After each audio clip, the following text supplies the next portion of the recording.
ito. Araw na hindi lang ako umaasam, kundi ang halos lahat ng naririto ngayon. Araw na aming ibabalik ang pagpupunyagi, dugo at pawis ng aming mga magulang sa pamamagitan ng pagbibigay karangalan at tagumpay sa aming pagtawid sa isang yugto ng aming buhay na kung saan ang bawat diplomang matatanggap sa kanila ay iaaral.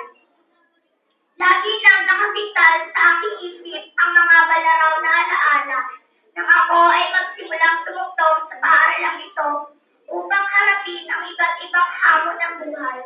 Dito ako nahubog at nag-umpisang mangarap.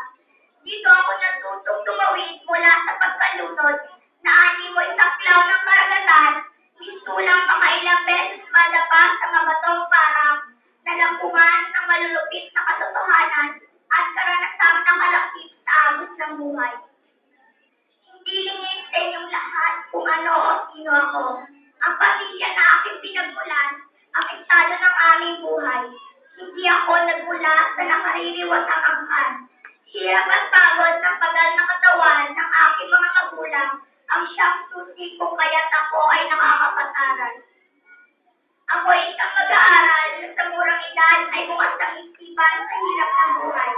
Salat ako sa material na bagay. Hindi ako kontoryo sa mag-aaral na pumapasok sa magagarang kutotan o bagong uniforme na naaadornohan ng makikinang na palakuti at sa mga haling sapatos na kumikinang sa pintab. Bagkos na isang payak sa tapis sa paa ang siyang aking kalasag sa araw-araw na paglalakad upang makapasok sa paaralang ito, upang makasunod sa anas ng aking guro at madagdagan ang aking kaalaman na siyang magiging sandata upang ako balang araw ay maging isang produktibong mamamayan. Alam ko na ang pagtatapos na ito ay isa pa lang ang simula ng malayong hakbangin na ating tatahak. Baon ang kaalaman na walang sawang itinatid ng ating mga guro. Natapos man natin ang 6 na taon sa paaralang ito, ay hindi ibig sabihin na tutukan na rin natin ang pagpupunyagi. Manapay lalong igtingan ang pagsusumikap upang magamit ang karunungan taglay sa pagpapaunlad ng sarili sa pamayanan at sa bayan. Ang mababang paaralang ito ng Dr. Alcantara ay napakapalad sapagkat nabiyaan ng lubos ng mga guro na pumatay sa aming pisikal, moral, spiritual, emosyonal, at intelektual na aspeto ng pagkatao. Sa inyo, minamahal naming mga guro, maraming salamat po sa pagbantay ng aming kaisipan.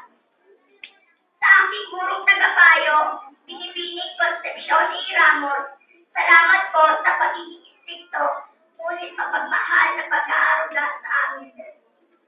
Salamat po sa patas at pantay-pantay na pagtingin. Walang mayaman, walang mahirap. Ang edukasyon ay para sa lahat. Yan ang sa inyo ay aking natutunan, naramdaman.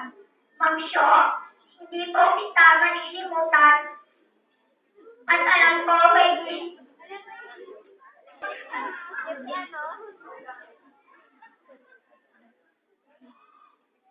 At alam ko, may din ang aking kamag-anak.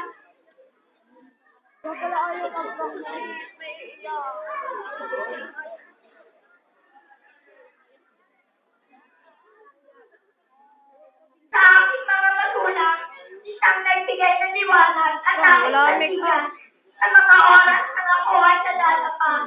Kailanman, naisip niyo ako iiwan o pinabayaan. Sa bawat pangaral, natutunan ko ang kahalagahan ng edukasyon. Mga bagay na natututunan sa loob at labas ng paaralan. Mga naibabahagi sa ang matutulong sa silid-aralan. Tunay nga kay palad ko, sapagkat gaya ng isang ibon, ay nagsimula ng tumibay ang aking mga pagwis. Bilang pag-aalta sa isipang pagpaikulot sa hawak ng buhay. Kayong paman, patig ko na hindi pa sapat ang enerhiya sa aming pagsipan. Subalit nais naman ang tunong na taglay mula sa mga guro sa integridad ng edukasyon ay hindi na po.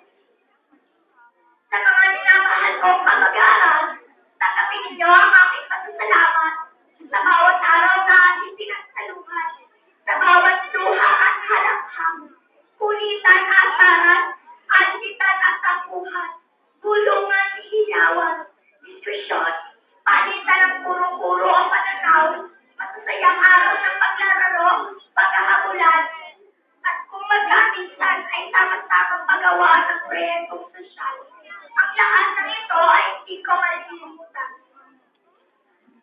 ko na muling uulit-ulitin pa ang gasgasahin niya na ang pagtatapos natin ito ay nangangahulugan ng isang panibagong simula.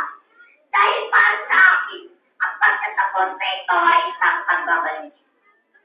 Muli ako babalik upang tiyakin, kumatayo at matatag pa rin ang puno ng mahogany sa harapan at likuran ng eskwelahang ito. Babalik ako at pagmamandal kung may malalaglag na salulot upang pulutin ng aking mapagpalang kamay na gaya ng isang manlalakbay na lumilingon sa kanyang landas na pinagmulan. Muli, tanggapin ninyo ang aking walang hanggang pasasalamat at pagsaludo sa inyo na aking mga guro, magulang, kaibigan at kamag-aaral.